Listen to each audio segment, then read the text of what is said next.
Muy buenos días, bueno, días, tardes, estamos en el límite.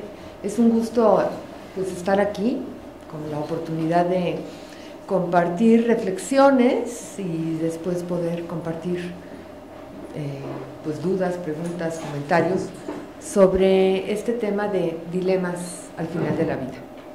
Entonces vamos a ver, yo quisiera que en este espacio de tiempo pudiéramos cubrir estos aspectos, ¿no?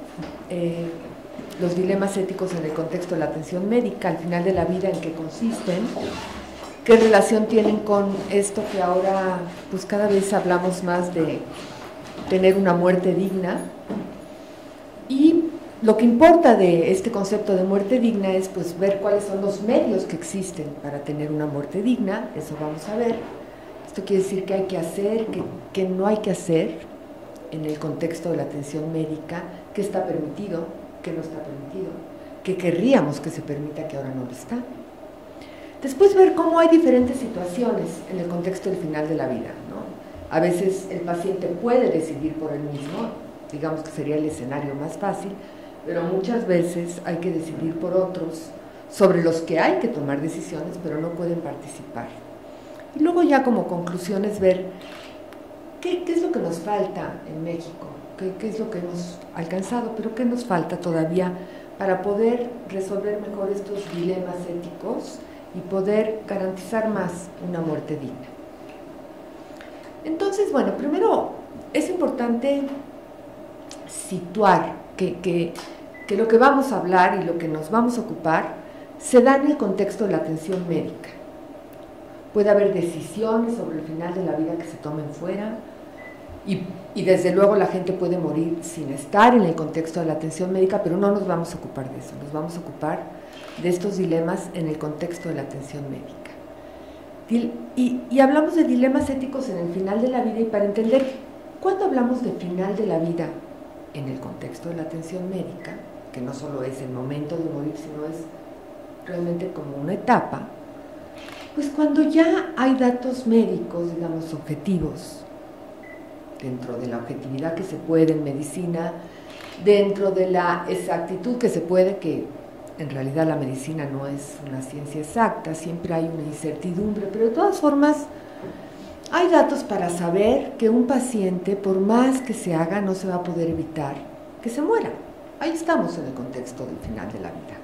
Y también a veces hay datos, también objetivos, para saber que, aunque se pueda, no se debe de evitar la muerte, o por lo menos hay que considerarlo, ¿no? Por ejemplo, si pensamos en un paciente en estado vegetativo permanente, un paciente que está en un estado inconsciente que sabemos que no es reversible, estamos en el final de la vida en el sentido de que hay que considerar qué hay que hacer con ese paciente. ¿Realmente hay que seguir prolongando esa vida o no? Por eso es un contexto de atención médica en el final de la vida. Por eso es un tema que se ha tratado en la biótica muchísimas veces, porque además tenemos casos paradigmáticos que han orientado la reflexión en ese caso, por ejemplo. Entonces, hablamos de dilemas porque en el contexto de la atención médica del final de la vida, como lo definí, hay que tomar decisiones, no se puede no tomar decisiones. No se puede decir esto está tan difícil que no voy a decir nada, no, hay que tomar decisiones y hay que poderlas fundamentar. Y además hay que aceptar que las decisiones que se tomen o la manera de resolver los dilemas no van a ser perfectos, van a ser lo mejor posible. Va a ser la decisión mejor o la menos mala, ¿no? Porque si aspiramos a la perfección nos quedamos paralizados y no podemos hacer nada. Entonces, pero hay fundamentos para tomar esas decisiones. Y de eso, de lo que se trata también ahora, lo que vamos a revisar.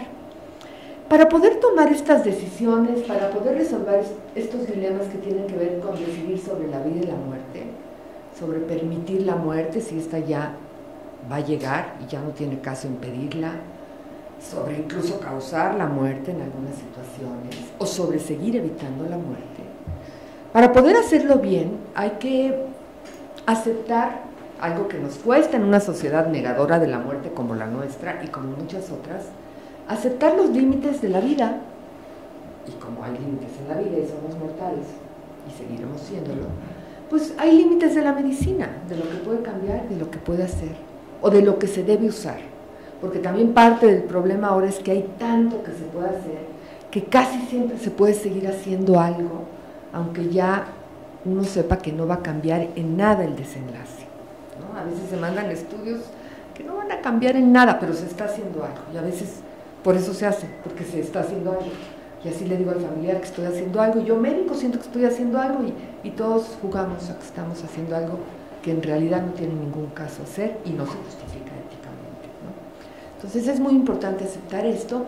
Y luego hay como dos derechos básicos que orientan esta reflexión: las decisiones que hay que tomar, la manera de resolver los dilemas. En la atención médica siempre se busca dar la mejor atención, y también al final de la vida.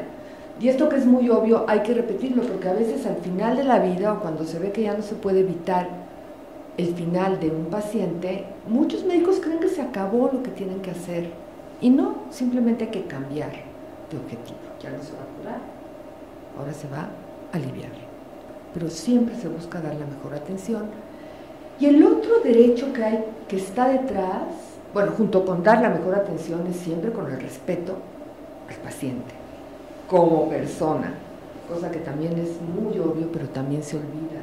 Hay pacientes que están, cuando ya se van a morir, prácticamente abandonados, como si no fueran personas, como si solo fueran un cuerpo enfermo, o una enfermedad, o el paciente terminal, y se olvida algo elemental, que es una persona acercándose al final de la vida, cuando más necesitaría uno ser tratado como persona.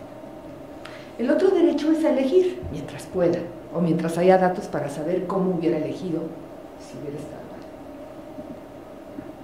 Entonces ahora vamos nada más a tener definir, ponernos de acuerdo qué entendemos por muerte digna, porque este concepto de dignidad que está en esta palabra, pues es muy, podemos decir que se ha gastado en cierta forma, porque se ha utilizado de muchas formas, para decirlo rápidamente. Se habla de dignidad para defender la eutanasia, por ejemplo, ¿no? Las asociaciones por el derecho a morir con dignidad defienden la eutanasia usando esta palabra, pero también las personas que están en contra de la eutanasia y argumentan contra ella, lo hacen en el nombre de la dignidad. Dicen, se está violando la dignidad de las personas al aplicar la eutanasia. Entonces, si sirve para dos cosas opuestas, pues tenemos problemas con el concepto. Por eso hay que ponernos muy de acuerdo en qué quiere decir muerte digna. Y más cuando ahora en la Constitución de la Ciudad de México se aprobó el derecho a una muerte digna como extensión de una vida digna que se construye de acuerdo a la autodeterminación de las personas y al libre desarrollo de la personalidad, dice en el artículo de la Constitución. Y entonces se entiende que las personas pueden ejercer plenamente sus capacidades para vivir con dignidad. Y entonces, si se reconoce la dignidad para vivir, dice el artículo, pues está implícitamente contenido también el derecho a una muerte digna. Entonces, ¿cómo entender muerte digna para el tema que nos ocupa? Yo propongo que lo que intuitivamente podemos estar de acuerdo todos, una muerte digna es la mejor muerte posible. Una muerte digna puede entenderse más fácil como lo opuesto a una muerte indigna.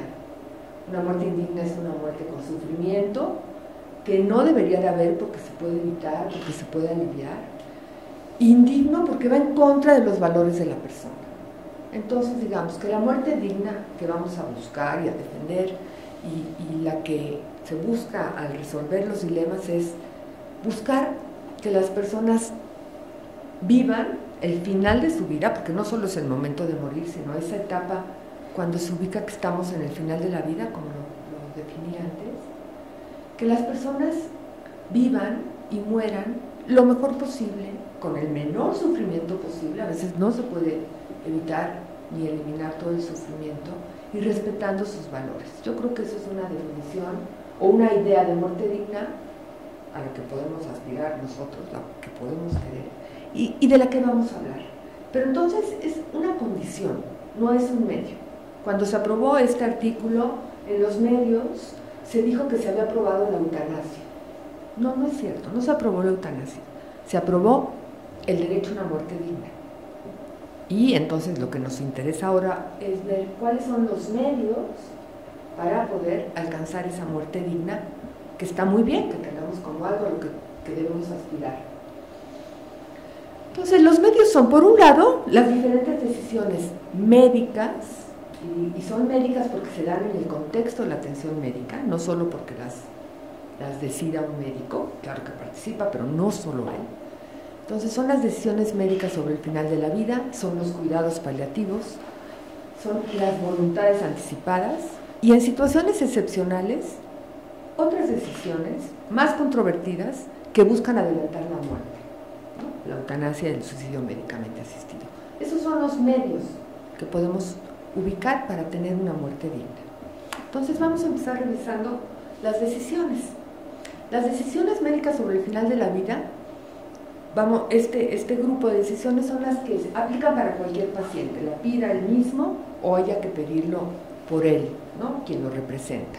Entonces es la suspensión de tratamientos que ya no son curativos, la suspensión de tratamientos de soporte vital, el rechazo al tratamiento y las intervenciones de los cuidados paliativos. De estas hay acuerdo en la mayoría de los países, incluido México, de que son ética y legalmente aceptables. No con la claridad que quisiéramos, pero digamos que podemos decir que más o menos hay ese consenso. Y las que están prohibidas en muchos países, o por lo menos no están aceptadas, claramente en México no están aceptadas.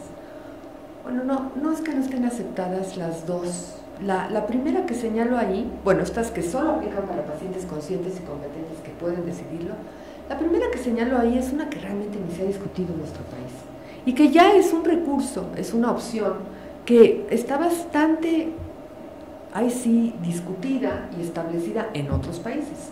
Es la posibilidad de un paciente consciente y competente de dejar de alimentarse e hidratarse para morir. Lo que quiere es morir dado lo que está viviendo, siempre se entiende que es dada en la condición en que se encuentra, prefiere morir, y o no cuenta con la eutanasia o no la quiere.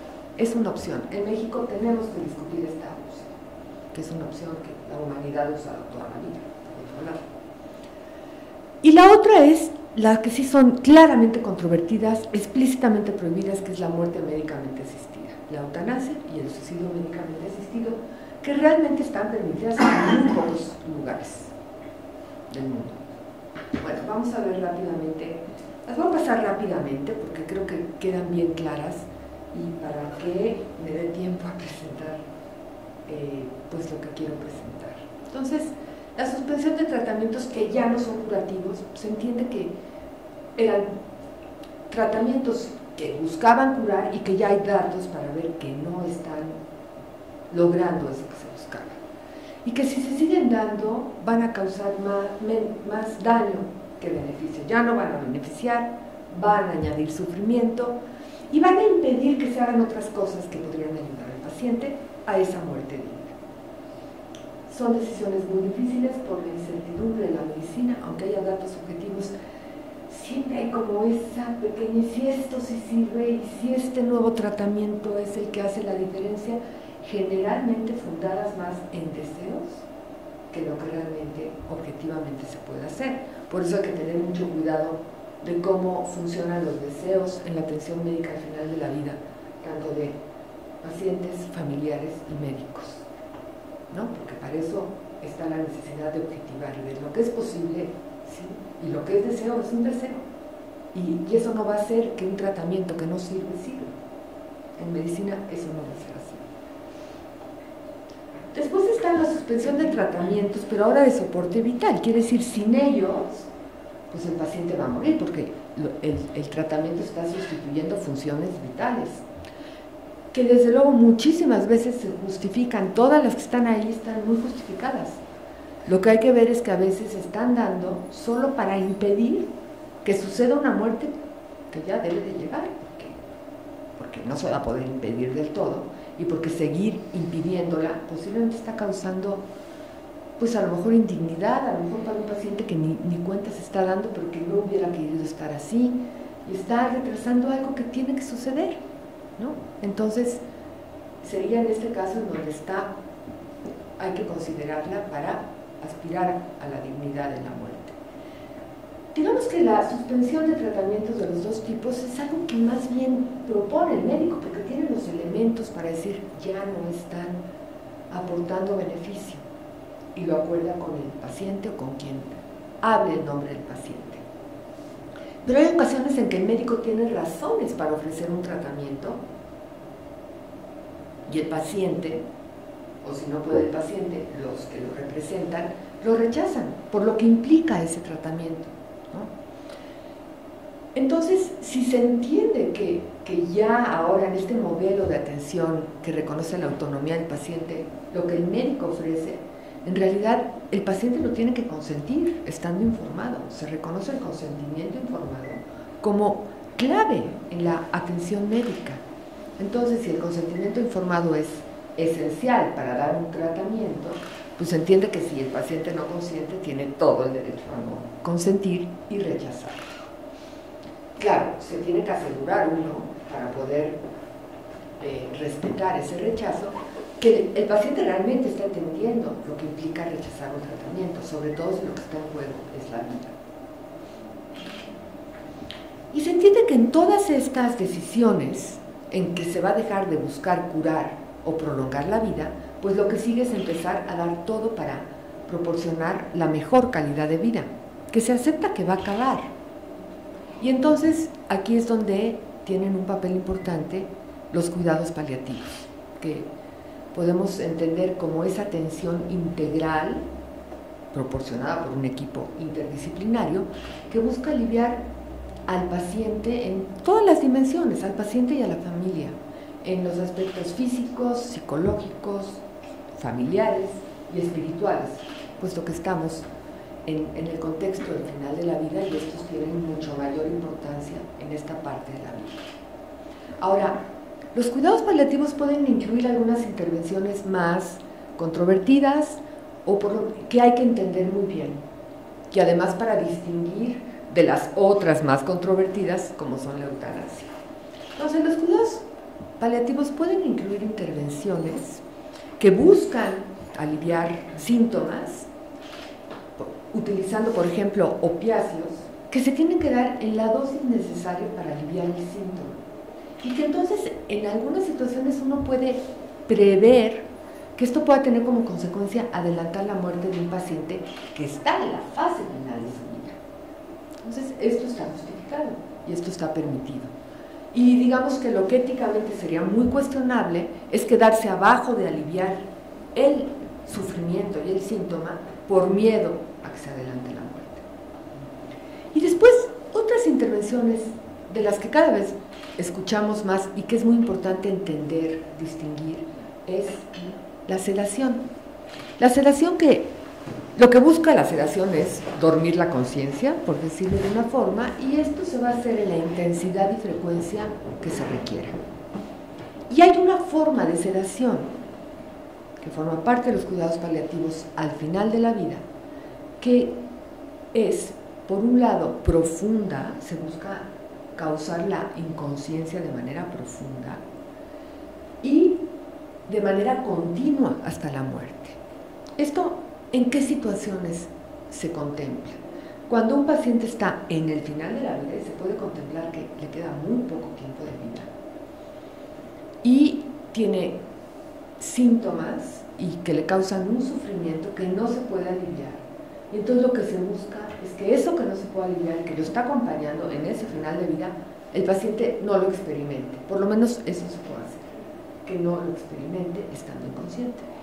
Entonces es una intervención que va acompañada de retirar alimentación e hidratación, o por lo menos dejarle lo más mínimo.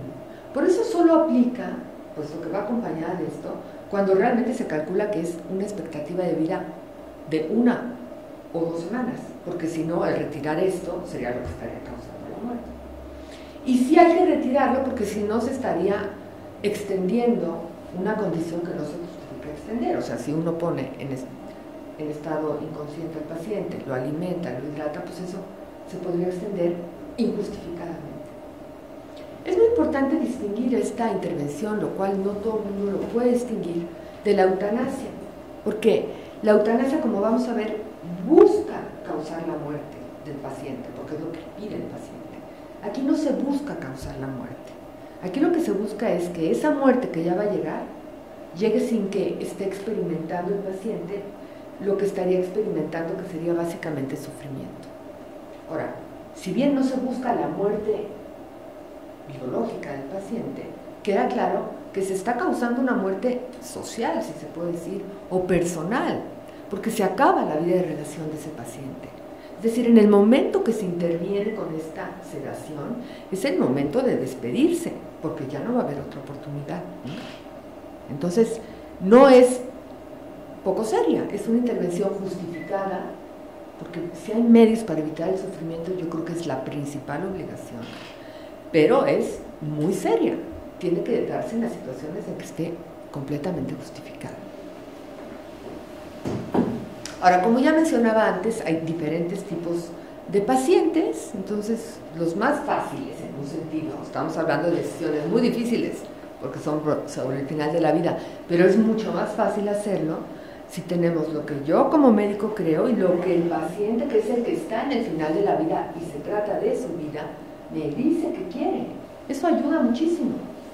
Nuestro principal problema para conseguir esa condición es que todavía nos cuesta mucho trabajo hablar claramente de la muerte o de que se está en el final de la vida. Todavía lo rodeamos, todavía protegemos y así estamos quitándole la posibilidad al paciente de que sea quien decida cómo quiere. O sea, como nos parece, quizá, por decirlo de alguna forma, decimos, es tan fuerte eso, que no lo sepa, pero no nos fijamos en lo que implica. Me tomo la atribución de decidir cómo tiene que vivir, no solo cómo va a morir, cómo tiene que vivir el final de su vida, sino asumimos abiertamente lo que está pasando. Entonces es muy serio esto es el primer punto. Pero bueno, suponiendo, pensemos que cada vez vamos a poder informar mejor a los pacientes que tienen todo el derecho. Entonces los pacientes conscientes y competentes pues son los que más pueden ayudar a tomar estas decisiones. Los pacientes inconscientes pues son, que puede ser por estado vegetativo persistente o por otra forma, en donde se sabe que ya no hay forma de que ese paciente vaya a recuperar la conciencia, hay que tomar decisiones. Y los pacientes incompetentes, que pueden ser porque nunca fueron competentes, todavía no podrían ser competentes, o porque lo fueron y ya no lo son, ¿no? Entonces, en esos casos también hay que tomar decisiones, si ya ubicamos que estamos en el contexto del final de la vida. Bueno, pues otros tienen que tomar el que mejor represente a ese paciente, a veces legalmente establecido, a veces se establece en la práctica porque es el que mejor puede hablar por él. Y entonces, si con los pacientes conscientes y competentes es el médico con el paciente, aquí es el médico con ese representante. ¿Y cómo se orienta? Pues se busca lo mejor para el paciente, lo cual está muy bien, pero a veces es muy difícil de ponerse de acuerdo que es bienestar. Y más cuando estamos hablando del final de la vida.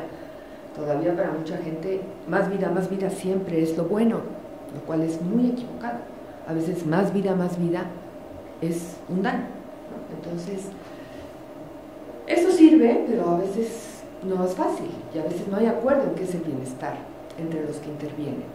Entonces, lo que nos puede ayudar es el juicio sustitutivo para quienes tuvieron capacidad. Entonces, el médico le pregunta a con quien está tomando la decisión, ¿usted qué conocía a su familiar? ¿Qué hubiera querido él? Eso es lo que interesa. Es un error decir, usted familiar, ¿qué quiere que hagamos con su paciente? No, usted familiar que lo conocía, ayúdenos a identificar qué hubiera querido él, porque eso es lo que orienta una decisión, respetar la voluntad del paciente. Idealmente, o sea, esa persona en vida reflexionó y se ocupó y realizó una voluntad anticipada y eso sería lo que mejor ayudaría. Y la voluntad anticipada es precisamente la que establece una persona cuando está consciente y competente sobre los tratamientos que querría y rechazaría en caso de llegar a encontrarse en una situación en que ya no puede expresar lo que quiere y otros tengan que tomar decisiones. La voluntad anticipada se puede decir que se hace deseando que no sea necesaria, porque no nos gusta saber que estemos en la situación en que se va a usar. Pero como eso no depende de nuestros deseos, y es importante decirlo, ¿no? Pues hay que ocuparnos, porque la realidad nos demuestra que de un momento a otro uno puede estar en esa situación en donde hay que tomar decisiones sobre él. Entonces es algo que sirve mucho a las personas que tienen que tomar la decisión, pero que también le sirve a uno para tener la tranquilidad de que hasta cuando ya no pueda decir qué quiere, se va a cumplir su voluntad y uno no va a vivir en condiciones en como no querría vivir. Claro, no puede pedir lo que no es legal, solo puede pedir lo que es legal, pero ya es bastante ayuda decir, a mí en un estado de demencia avanzada, no hagan todo por prolongar mi vida, porque no representa ningún beneficio para mí. Ayuda mucho, porque hay muchos hijos de personas con demencia en estado avanzado que piensan que no alimentar de cualquier forma a su familiar está mal, ¿no? Y pues hay que revisar eso. ¿De verdad está mal? ¿De verdad es lo que hubiera querido? No, pero hay que ocuparse de revisarlo. Es como se resuelven estos dilemas que se presentan. Bueno, en la mayoría de los casos, haciendo esto que es con lo que contamos bien, tomando decisiones de suspender tratamientos no curativos, que dejaron de ser curativos oportunamente, o suspendiendo tratamientos de soporte vital que ya no se justifican, o respetando un rechazo de una persona al tratamiento y dando cuidados paliativos, estos pacientes van a encontrar al final de la vida lo mejor posible, van a tener una muerte digna.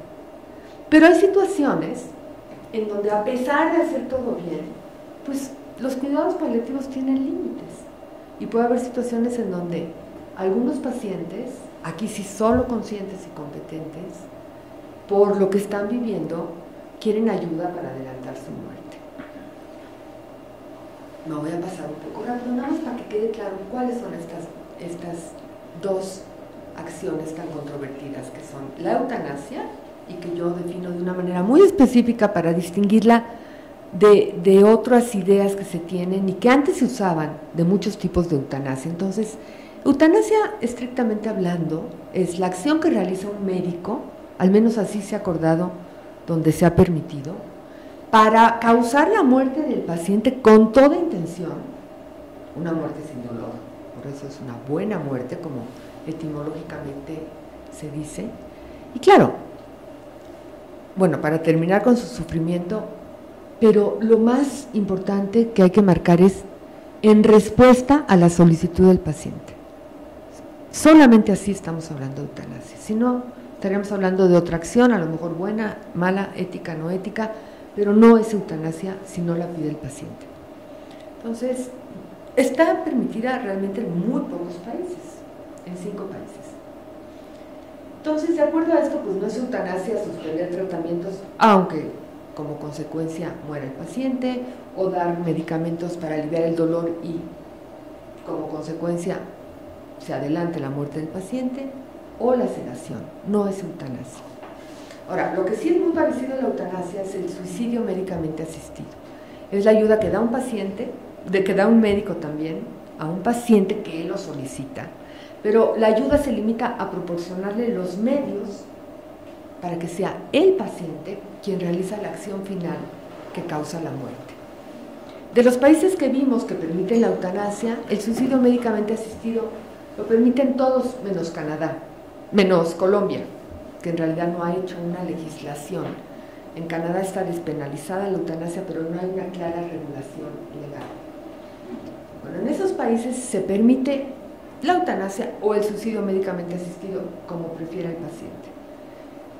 Y en Estados Unidos solo se permite el suicidio médicamente asistido, que no llaman así, no les gusta llamarlo así porque la palabra suicidio tiene una connotación que remite a esa muerte impulsiva, irracional, involuntaria, violenta, que causa mucho dolor, cuando en realidad el suicidio define todo tipo de acción con la que uno se quita la muerte, pero como remite a eso, prefieren no usar esa palabra, llamarlo aid in dying, ayuda para morir. Y se permite en estos estados y se prohíbe la eutanasia. Entonces, para ver nada más cuáles son los requisitos que, por ejemplo, en Holanda tiene que cumplir un médico para que pueda aplicar la eutanasia, confiando en que no va a tener problemas legales, es asegurarse que el paciente hace un pedido voluntario, porque lo que se está respetando es la autonomía la libertad de la persona. Entonces el médico se tiene que asegurar que el paciente no está diciendo algo que es un pedido desesperado, me quiero morir, o causado por una depresión que le impediría el juicio, o presionado por otros, que son los que quieren que acabe esa situación. Otro requisito que se tiene que cumplir es que el sufrimiento, que puede ser físico o emocional, es intolerable desde la perspectiva del paciente y ya no hay posibilidad de mejoría. Desde luego es un sufrimiento que tiene que estar causado por una enfermedad o una condición médica. Estamos en el contexto de la atención médica. Y es un paciente que está muy bien informado de su situación, de lo que le pasa, de lo que ya no existe para mejorar, y que ha discutido esta solicitud con el médico, y los dos han llegado a la conclusión de que sí es lo mejor para el paciente. Digamos, el dispositivo que hay como de control antes de que se aplique la eutanasia, porque una vez que se aplica se notifica y se evalúa por un comité, pero antes el mecanismo de control que hay es que otro médico independiente tiene que valorar también los criterios y confirmar que se cumplen los criterios legales. Y luego, bueno, se realiza la acción, que es una acción médica no normal, pero es una acción médica, se aplican medicamentos, se tiene que dar con el cuidado y esmero profesional, o sea, los medicamentos indicados, la dosis indicada. El médico tiene que actuar como médico profesionalmente. Es importante señalar que en ninguno de los países en donde se permite la eutanasia o el suicidio médicamente asistido, los médicos están obligados a aplicarla. De hecho, en Holanda se insiste, es muy importante decir esto, el médico es el que decide. Incluso se puede decir que restringe la autonomía del paciente. No hay un derecho a la eutanasia, hay un derecho a pedirla. Y el que decide es el médico. Decide primero si está de acuerdo, está en esa discusión. Pero luego si en ese caso está convencido de que se justifica ayudar a morir. Entonces se puede cuestionar, ¿el médico limita la autonomía? Sí, pero se le está pidiendo que haga una acción muy especial, que es causar la muerte, y por eso se justifica que sea el que tenga la última palabra. Yo no sé si tengo que dejar aquí, bueno, aquí nada más es una aclaración, porque han de haber escuchado mucho de gente que va a Suiza, y que incluso extranjeros pueden ir a Suiza para que se les ayude a morir, o a lo mejor no lo han oído, pero sí sale con cierta frecuencia en las noticias, sobre todo por una organización que se llama Dignitas. Entonces aquí nada más es la aclaración de que, a diferencia de todos los otros países en donde se permite o se discute el tema, en Suiza lo que está permitido es el suicidio asistido, no médicamente asistido, no en el contexto de la atención médica, aunque en la práctica la ayuda que se da, principalmente por asociaciones que defienden el derecho de las personas a decidir el final de su vida, es una ayuda que se da a personas que están en una situación de sufrimiento generalmente causado por condiciones médicas, salvo el hecho de que también incluyen a personas con edad muy avanzada, no necesariamente muy enfermos. Entonces, en Suiza lo que se permite es el suicidio asistido, que no se permite en otros lugares y que implica que no es el médico quien tiene que dar la ayuda, no es por motivos causados por una condición médica necesariamente, y no tienen que ser necesariamente medios médicos, medicinas, medicamentos, aunque como es la mejor manera de ayudar a alguien a que se pueda morir, es lo que generalmente usan, y por eso generalmente necesitan la ayuda de un médico que pueda hacer la prescripción de los medicamentos. Pero bueno, esto nada más es como para tener el panorama completo, porque muchas veces se dice, en Suiza se permite también la eutanasia. No, está prohibida, lo que se permite es esto. Estos son, bueno, ejemplos de personas. Esta es la más reciente, esta noticia acaba de salir, una mujer francesa que tenía una enfermedad degenerativa y que pidió al gobierno de Francia que le permitiera la eutanasia. Yo entiendo que pues no es así como se busca cambiar las leyes, o sea, no, el presidente, es difícil pedirle a un presidente que tenga la facultad de a mí que me apliquen la eutanasia. Yo creo que puede dar lugar a que se discuta nuevamente y que haya cambios. Pero entiendo en parte que el presidente no se lo haya otorgado, no es algo, no creo que sea algo que le toca otorgar a los presidentes. Pero es interesante porque a esta mujer le dijeron, bueno, la eutanasia no, pero lo que le podemos ofrecer es la sedación.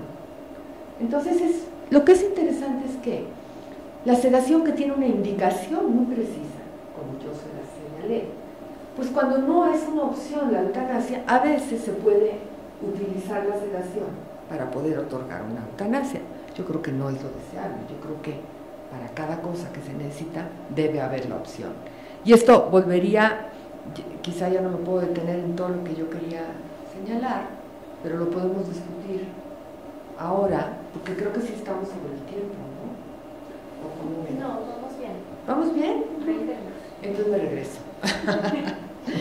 me regreso. Para ver pero bueno, mi idea, lo que estaba diciendo es este uso de la sedación cuando no hay eutanasia, para que sí sea, porque es lo que necesitaba esta paciente, es lo que quería. Pues yo creo que no es lo más adecuado, ¿no? Lo más adecuado es contar con todos los medios que se necesitan para garantizar la muerte digna. La eutanasia va a ser en los menos casos, pero también se necesita. Pero bueno, eso vamos a llegar más adelante a esa conclusión.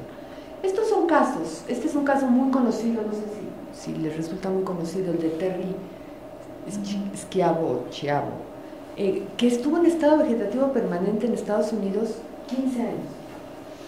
No tenía una voluntad anticipada y entonces había desacuerdo entre los familiares bastante importantes, los dos, como para hacerle caso a los dos, los padres de la paciente y el ex marido de la paciente.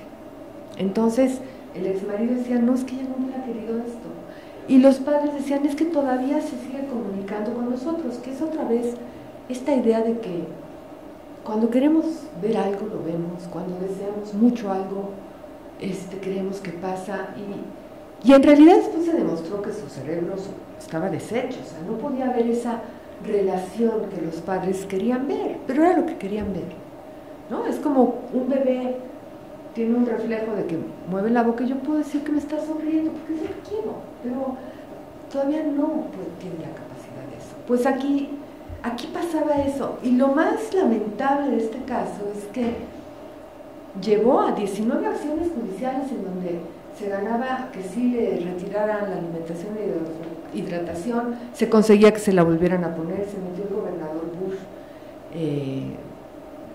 para cambiar una ley que no tenía ninguna autoridad para hacer eso.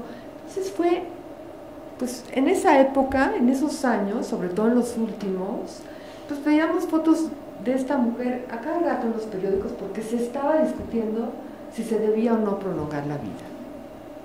Entonces, algo que con una voluntad anticipada se hubiera decidido muy fácilmente, porque no es lo que dicen los papás, es lo que decía ella, ¿no? Entonces, esto muestra la importancia de reflexionar sobre lo que queremos y no queremos, para ser más responsables y no dejar todo a otros. A veces la gente, a mí, o sea, me parece interesante lo que esto quiere decir. A veces la gente dice, no, yo quiero morir dormida, ¿no? Morir dormido. Y ya, se acabó la discusión, ya no tengo nada que hacer. Pues lo más probable es que no tenga esa suerte. Entonces hay que ocuparse más que eso, ¿no? Claro, nos cuesta trabajo pensar en que nos vamos a morir y entonces queremos ya resolverlo así. Pues no es así. Hay que ser un poco más responsables, o sea, hay que ocuparnos más si queremos garantizar una muerte digna, ¿no? Ser más claros de lo que queremos y cuando llegue el momento poder distinguir lo que son, insisto, lo que son deseos de lo que son posibilidades, porque se toman muchas veces decisiones médicas no basadas en datos objetivos, sino en deseos. Bueno, este es el caso de esta mujer, que es muy reciente. No es que Bélgica reciba extranjeros para morir, esta mujer era francesa. Lo que Bélgica puede hacer es aplicar la eutanasia a un paciente, a alguien con quien se ha establecido una relación médico-paciente, Y esta mujer sí estableció una relación con un médico, que fue el que finalmente le aplicó la eutanasia. Pero si alguien dice, voy a ir a Bélgica para que me apliquen la eutanasia, no se la van a aplicar ni en Holanda ni en ningún otro lugar, ¿no? Aquí fue la posibilidad de la cercanía y de arreglárselas cuando se dio cuenta que no iba a poder tener la ayuda que necesitaba en su país para viajar. Y este es un caso que también, pues, circuló mucho la noticia sobre esta mujer que estaba recién casada cuando se le diagnosticó un cáncer cerebral.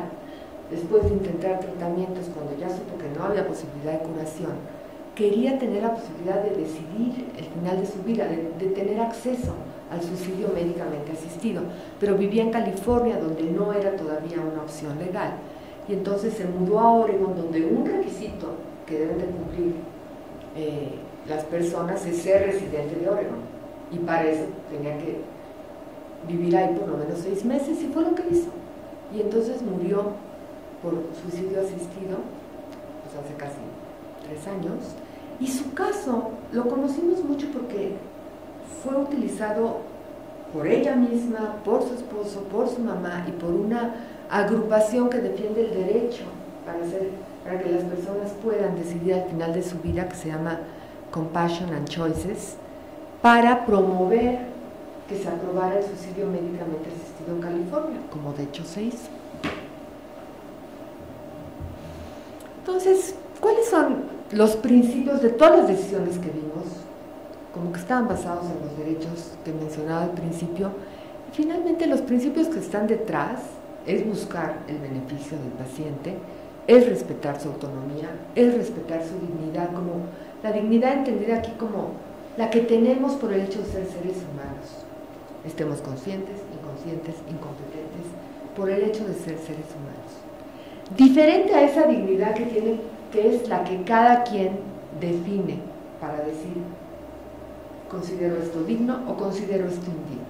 Son 2 maneras en que hay que entender la dignidad. Como decía antes, es mucho más fácil establecer estos principios cuando tengo al paciente para que me diga qué es un beneficio para él, qué es digno y qué quiere. Pero si no está, igual los tengo que establecer. Ahora, en el caso de la eutanasia, el suicidio médicamente asistido, yo diría que de manera más importante que en las otras decisiones, hay que agregar el principio de solidaridad de un médico, porque realmente está participando en una acción bastante difícil para él, que es causar la muerte. Y si lo hace por solidaridad, porque no está obligado. Y aunque hay médicos que nunca querrían estar implicados en esa ayuda, hay unos que dicen, es que no me gusta, pero no puedo abandonar a mi paciente en lo único que me sigue pidiendo y en lo único donde le puedo ayudar todavía. Y también podríamos decir que está el principio de justicia implicado, por lo menos en esta discusión sobre si se debe o no legalizar la eutanasia. Podemos decir que ahora los únicos pacientes que si ya no quieren vivir por lo que están padeciendo, que eso no lo eligieron, si quieren elegir ya no vivir así, pues solamente pueden elegir no vivir los que tienen un tratamiento que se les pueda quitar. Pero los que no tienen un tratamiento que se les pueda quitar y lo que necesitan es que le den algo para que se pueda morir, si no es legal, pues hay una injusticia ahí.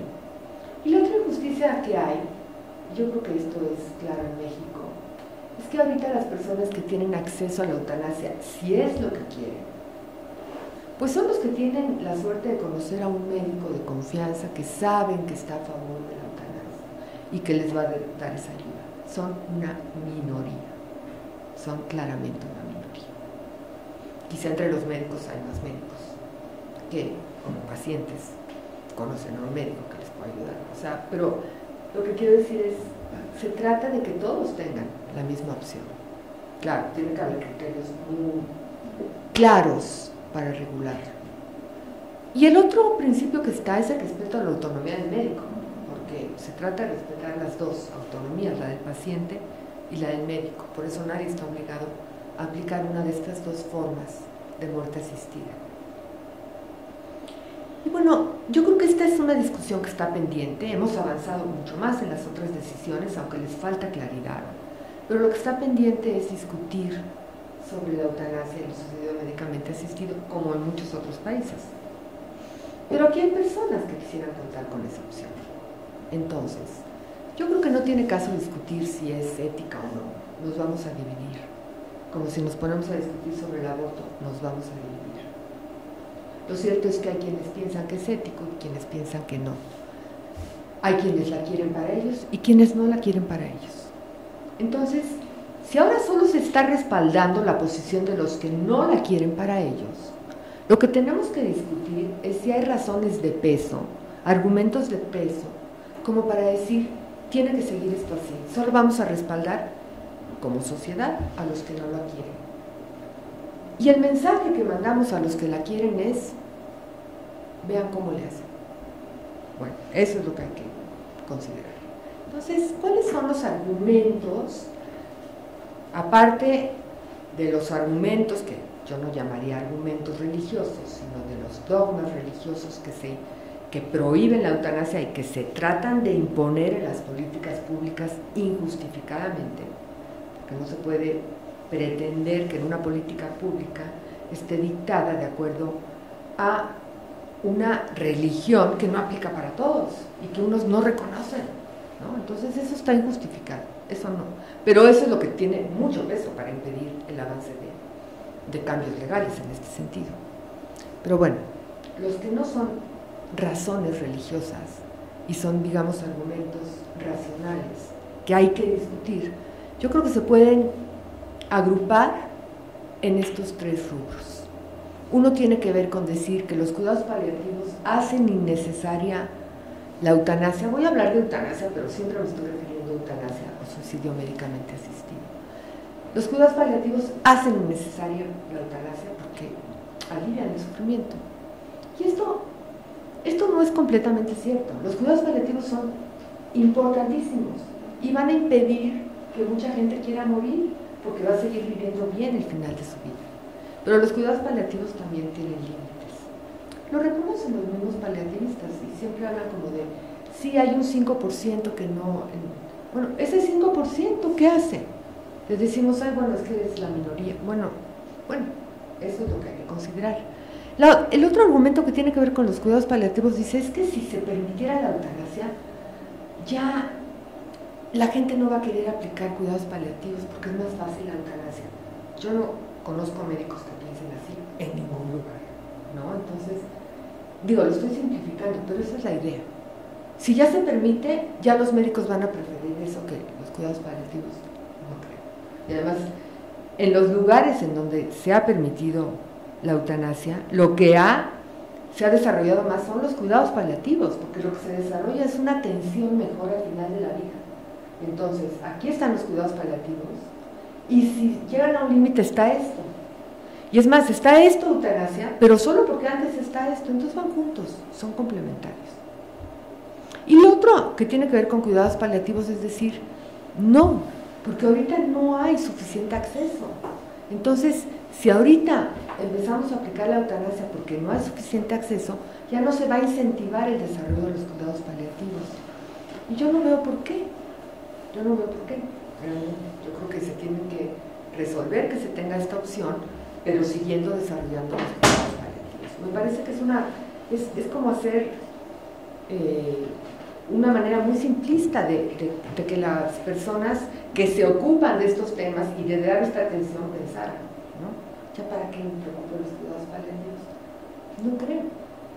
Bueno, el otro gran argumento es, los médicos nunca deben de participar en una acción que tenga que ver con causar la muerte. Y ciertamente los médicos no estudian para eso, los médicos quieren curar y quieren beneficiar al paciente, y lo que hay que entender aquí es que en el final de la vida a veces el beneficio es que esa persona pueda dejar de vivir y no lo pueda hacer solo. Y la mejor ayuda viene del médico. Entonces, habrá médicos que sí se presenten como alguien que nunca va a querer participar en eso, pero hay otros que sí, por lo que decía antes, porque no quieren abandonar a sus pacientes. El argumento también va en el sentido de decir, es que si los médicos empiezan a así participar en eutanasia, se va a perder la confianza en la medicina. Pues las opiniones nuevamente se dividen. Hay muchos pacientes que dicen, yo lo que quisiera es poder confiar en que un médico va a estar ahí hasta el final para ayudarme en lo que necesite, incluido eso. Entonces, yo creo que hay que discutirlo. Y el otro gran argumento que se ha utilizado desde hace mucho y que a veces queda claro que no es argumento, porque a veces funciona más como una falacia. Una falacia es cuando de una premisa no se sigue la conclusión, sino que parece, pero cuando uno lo analiza bien, no se sigue. Es como decir, bueno, ok, la eutanasia puede estar ética y puede ser ética y puede estar justificada en algunas situaciones, pero es inevitable que si se permite se abuse de ella. Bueno, demuéstrenme eso. En los lugares en donde se ha permitido, eso no se ha demostrado. Entonces era un argumento que servía mucho cuando no era legal en ningún lugar, pero ahora ya lo es y ahí están los elementos para analizar. Lo que sí habría que tomar en cuenta de este argumento es, si se permitiera, si fuera una opción legal, puede haber gente discapacitada o muy enferma que se sienta psicológicamente presionada para pedir la eutanasia, porque piensa que todo el mundo está considerando que por qué no la pide. Está un poquito complicado, pero supongamos que esto pueda pasar. Bueno, al médico le toca asegurarse que es una decisión voluntaria y no que está presionada por la idea de que los otros querrían, ¿no? Y finalmente, admitiendo que alguna persona tomara la decisión equivocadamente, porque podemos decir que no podemos decir que 100% no va a haber alguien que a lo mejor el médico no valoró bien, que estaba presionado, pues el punto es aquí discutir si el hecho de que pueda haber algún riesgo hace que todos los que sí tienen muy claro que la quieren, no la puedan tener. Digamos que eso es parte de lo que habría que discutir. Ahora sí ya voy a acabar, porque si no, creo que ya recién me pasé. Entonces, no olvidar que si se permitiera solo sería para quienes la quieren, porque a veces se reacciona como si alguien les fuera a obligar, y pues no, nada más se trata que así como ahorita solo se respalda a los que no la quieren, también se respalde lo que la quieran y que cada quien elija, y que nadie trate de convencer al otro de lo que el otro no quiere. Y sí definir muy bien la regulación, a qué paciente se va a permitir, de qué manera, cómo se va a regular. Entonces, bueno, esto es lo que necesitamos, más claridad de lo que ya está permitido, más desarrollo de los cuidados paliativos, ampliar las opciones y sobre todo tener cambios de actitud, pensar más en la muerte a lo largo de la vida para saber más qué queremos, para hablar más de lo que queremos, para que cuando llegue el momento podamos transmitir a los médicos, sí, dígame la verdad, porque si no me la dicen no voy a poder decidir lo que quiero, con las palabras que lo haga cada quien, pero no lo que ahora transmiten, que es, no me vaya a decir, o sea, se transmite a veces tanta angustia que el médico cree que tiene que dar esperanzas aunque las invente. Eso está mal, eso hace que la gente muera mal, de manera indigna, solo por posponer algo que se tiene que hablar, o por evitar. Entonces, bueno, si no podemos elegir entre morir o no morir, porque no podemos, la verdad es importante saber que podemos elegir mucho de cómo, así como elegimos de cómo vivir, también podemos elegir mucho de cómo podemos morir. Y yo diría que si se permite la eutanasia, y ese es el sentido, tener la posibilidad hasta de elegir, cuando ya, si llega a ser necesario, cómo no vivir. Poder decir, ya no. Así, ya no. Para eso sirve la eutanasia. Pero todas estas decisiones se dan en el contexto de la atención médica y se requiere la ayuda de otro, ¿no? Entonces es importante tener esto claro. Uno puede decir, yo me quiero morir bien, no lo va a poder hacer solo, es muy difícil hacerlo solo, y más si está en el contexto de la atención médica. Entonces es algo en donde tenemos que tomar conciencia de que son acciones solidarias que todos nos merecemos en el final de la vida. Por eso, ya para decir esta idea de que la muerte digna que consideramos como un derecho que está muy bien que esté, ya que querríamos aspirar todos, pues que existan todos los medios que la garanticen. Entonces sería todo.